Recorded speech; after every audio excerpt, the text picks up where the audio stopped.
Israel, America এবং ইরানের মধ্যে যুদ্ধের ২৬তম দিনের গুরুত্বপূর্ণ পাঁচটি আপডেট নিয়ে আপনাদের সামনে উপস্থিত হয়েছি আমি অধ্যাপক আব্দুল হালিম। প্রথম গুরুত্বপূর্ণ ঘটনা, গতকাল ইউএসএস আব্রাহাম লিঙ্কন পারস্য উপসাগর ছেড়ে নিরাপত্তার কারণে যখন মধ্য আরব সাগর দিকে পালাচ্ছিল, পারস্য উপসাগর থেকে প্রায় ১৫০০ কিলোমিটার দূরে যখন রাতে অবস্থান করছিল, কাল দক্ষিণ ইরান থেকে IRGC গাদার 380 অ্যান্টিশিপ ক্রুজ মিসাইল ছুড়ে আরো একবার আক্রমণ চালায় এই আব্রাহাম লিঙ্কনে। যখন গাদার 380 মিসাইল আসে পড়ে ইউএসএস আব্রাহাম লিঙ্কনে, তখন ব্যাপকভাবে অগ্নিকাণ্ড শুরু হয় এবং বেশ কয়েকজন সেনা আহত হওয়ার খবর পাওয়া যায়। আর এই খবর প্রকাশ করেছে ইরানের প্রেস টিভি, ফার্স্ট নিউজ এবং ইরনা সংবাদ এজেন্সি।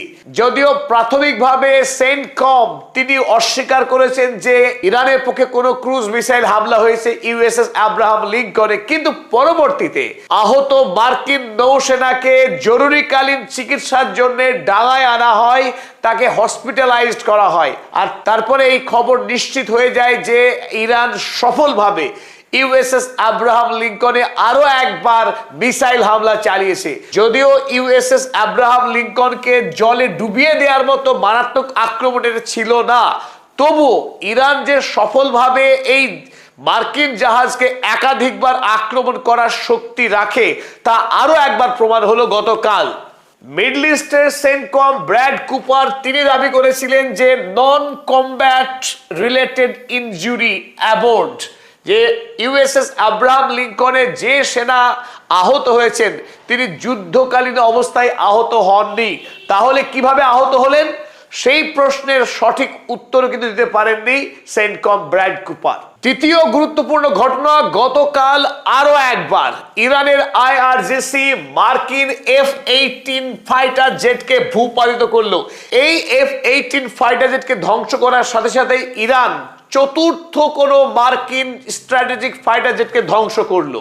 আমেরিকার অনন্য প্রযুক্তির তৈরি এই F-18 ফাইটার জেটকে ভূপাতিত করার মধ্য দিয়ে IRGCর যে অনন্য দক্ষতা, ইরানের কাছে থাকা মানহাতান আমলকার প্রযুক্তি দিয়েও আমেরিকার সর্বাধুনিক প্লেনকে যে ভূপাতিত করা যায় তার প্রমাণ দিল আরো একবার IRGC। যে ইরান সামরিকভাবে আমেরিকার সমকক্ষ না হওয়া সত্ত্বেও আমেরিকাকে যেভাবে এই যুদ্ধে নাকানি চোবানি খাওয়াচ্ছে IRGC, সেটা নিঃসন্দেহে প্রশংসার দাবি রাখে। ইরানের ফার্স্ট টিভি যখন দাবি করে যে আমেরিকার F-18 প্লেনকে ইরান ধ্বংস করেছে, আর সেই দাবিকে আমেরিকার সেন্টকম তৎক্ষণাৎ অস্বীকার করেন। তিনি বলেন যে আমেরিকার কোনো প্লেন এই মুহূর্তে ইরান ধ্বংস করতে পারেনি। তার প্রত্যুত্তরে ইরানের সংবাদ মাধ্যম ফার্স্ট টিভি এই ভিডিও ফুটেজ প্রকাশ করে। ভিডিওতে স্পষ্ট দেখা যাচ্ছে IRGC সেনা পোর্টেবল এয়ার ডিফেন্স সিস্টেম